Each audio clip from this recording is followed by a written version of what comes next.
traders, FX Pip Collector here. Today is Wednesday, July 24th, and I'm going to be analyzing the pound US dollar, starting on the monthly, working my way down to the 1 hour time frame for the full top down analysis.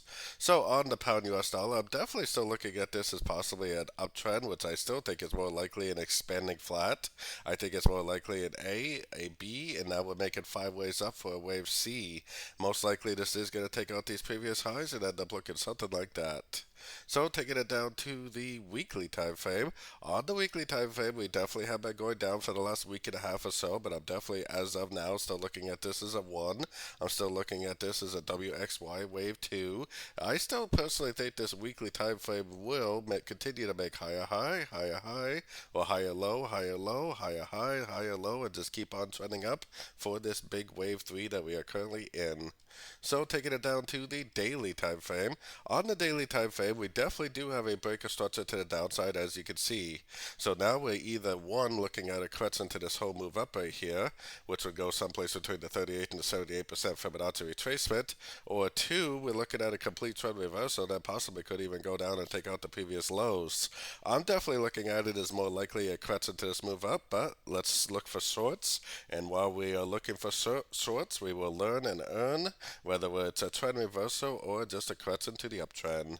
Going down to the 4 hour time frame, we definitely do have a nice little trend right here, either a wave A or a wave 1. We have a crutch in right here, either wave B or wave 2, and we're probably either in a wave 3 or a wave C.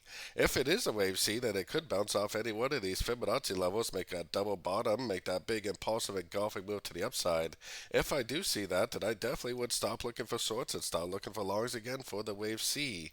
If it doesn't do that, but instead just bounces from the fib levels and just keeps on pushing down, then we better just keep on looking for shorts, because that would be a wave 3.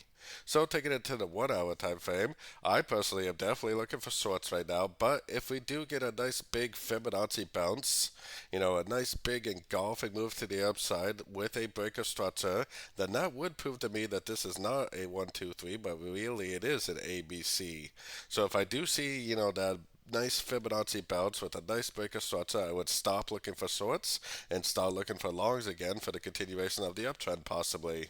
If I don't see this breaker structure, then I would continue to look for shorts. It's kind of more likely to me that it probably will go down to at least a 50 to 61% Fibonacci level on the higher time frames. So I definitely would be looking for shorts unless we see this nice big Fibonacci bounce with a nice big breaker structure.